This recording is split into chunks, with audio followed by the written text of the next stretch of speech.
What to do if you are stuck in a rut? How do you get back your motivation and drive to start doing the things that you know you should be doing? If you've ever had a period in your life where you've just felt like you can't seem to do the things you want to do, you're feeling less motivated, you're feeling more lazy, you're maybe eating worse or watching more TV or playing more video games, then you know how frustrating or annoying it could be when there's part of you that wants to do things and wants to start working and moving forward, but there's this other part of you, this bigger, greater, more powerful part of you that doesn't want to get off the couch or get out of bed. And so to understand how to get out of a rut, we first need to look at what causes being in a rut, what causes a lack of motivation and a lack of drive. And the main neurotransmitter that's responsible for drive is dopamine. Now, the best way to think about dopamine is it's a bit like a magnet that pulls you towards a goal or an objective. And the higher and stronger your dopamine, the bigger that magnet is, the stronger the pull, and also the further away the target or the goal can be. And so someone with very high levels of dopamine can set 6-month goals or 12-month goals or 5-year goals. And they're going to find that motivating enough because their magnet is so strong that it's able to pull them forward even though the goal is so far away.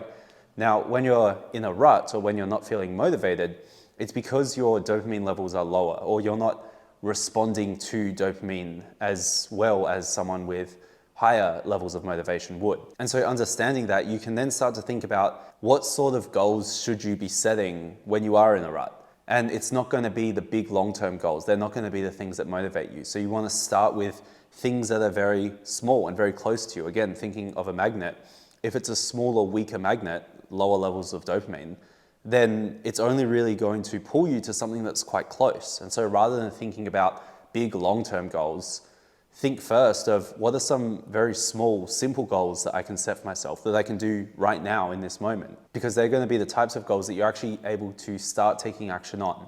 Now, the other part of this, the other neurotransmitter that's involved in motivation and drive is serotonin. And this is oversimplified, but the best way to think of serotonin is it increases as you start to progress. So as you're moving forward in your life, as you're on the right track, as things are getting better, your serotonin will increase. And serotonin has an indirect relationship with dopamine, meaning the higher your serotonin levels, the stronger the pull of dopamine is. And so again, if you're lacking motivation, it's likely that your serotonin levels are low and therefore your dopamine levels are low and therefore you're not pulled towards big long-term goals.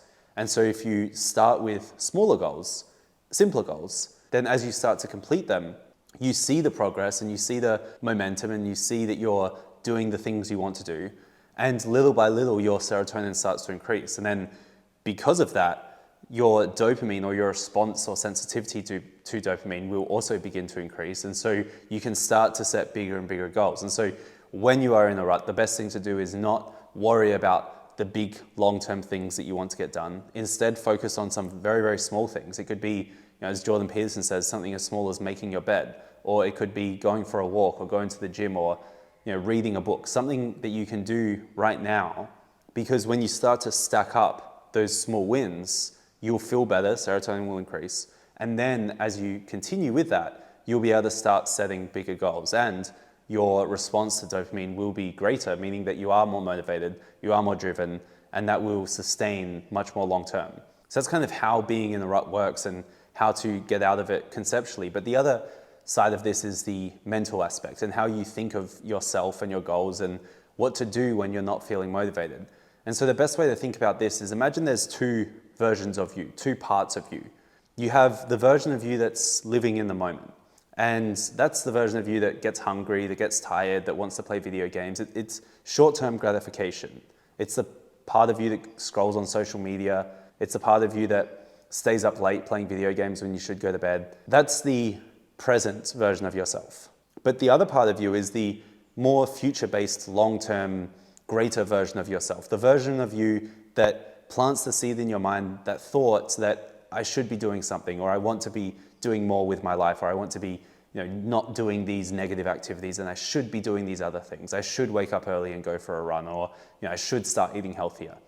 That's the future version of you. Now, what most people do is they prioritize the present version. They feel like, well, if I don't feel like doing this thing right now, then I shouldn't. I should honor my present self and I should, respect that currently what I want to do is lie down on the couch and eat potato chips. But when you succumb to the desires of your present self, you sacrifice the desires of your future self. And so even though you want to be doing these other things, these better things for you, your present self doesn't. And so if you accommodate those wishes of your present self, then your future self suffers.